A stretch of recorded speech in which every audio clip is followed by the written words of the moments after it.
Apple looks set to announce 5 new iPhones in 2025, and the most exciting of the bunch could be the much-rumoured iPhone 17 Air.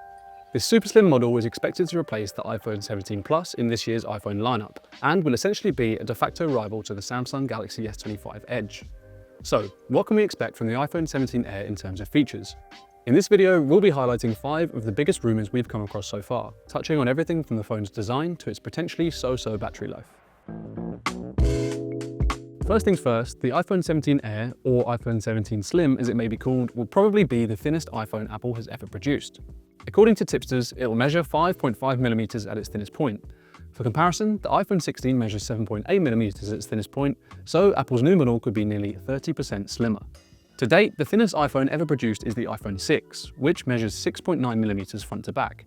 So an iPhone 17 Air measuring just 5.5mm would indeed set a new record for Apple.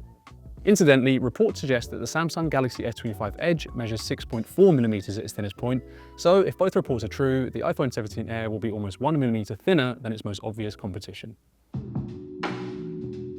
If the 17 Air does indeed end up being as thin as rumours suggest, Apple will have to rethink its approach to the phone's camera module. Most tipsters have it that the Air will ship with a single 48-megapixel rear camera, though there's some debate over how this single camera will be positioned. One leaker predicts that the phone will come with a Google Pixel-style camera module that stretches across the entire rear panel. However, given that Apple has never implemented such a camera design on any of its 46 existing iPhone models, we're more than skeptical about that claim. For our money, the iPhone 17 Air will come with a rear camera module that looks a lot like the module on Apple's iPhone SE models, a single circular lens positioned in the corner of the phone's rear panel. Conceivably, Apple could implement a single lens version of the pill-shaped camera module last seen on the iPhone X, but we think it will keep things simple in the interest of conserving space. Seeing as the iPhone 17 Air will support Apple Intelligence, it will need to be equipped with an A17 Pro chipset or later. The iPhone 16 comes with an A18 chipset, while the 16 Pro comes with an A18 Pro chipset, so it follows that the iPhone 17 Air will get either the A18 Pro chipset or the as yet unannounced A19 chipset.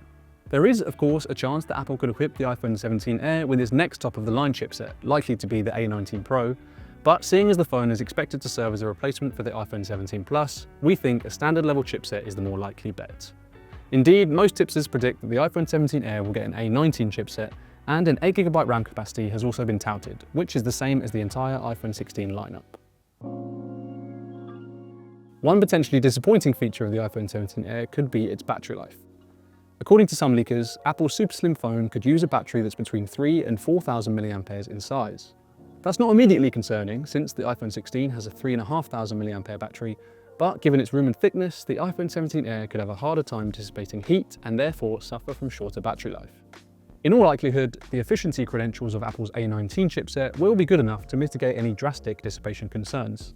That said, it's safe to assume that the iPhone 17 Air will have shorter battery life than the rest of the iPhone 17 line, and potentially even the iPhone 16 line before it. In the US, iPhones have shipped without SIM card trays since the iPhone 14 was released in September 2022. But models sold in other regions have continued to feature SIM card trays due to the comparatively limited uptake of eSIMs in these regions. That could change with the iPhone 17 Air, as the device could simply be too slim to feature a SIM card tray, period. This won't be a problem since eSIMs are now available in most regions around the world, but it is significant that the iPhone 17 Air, and potentially even the iPhone 17 line as a whole, could do away with SIM card trays for good. So there you have it, the 5 biggest iPhone 17 Air rumours we've heard so far. Are you excited for Apple's super slim iPhone, or would you rather the company focus on its core smartphone offering? Let us know in the comments.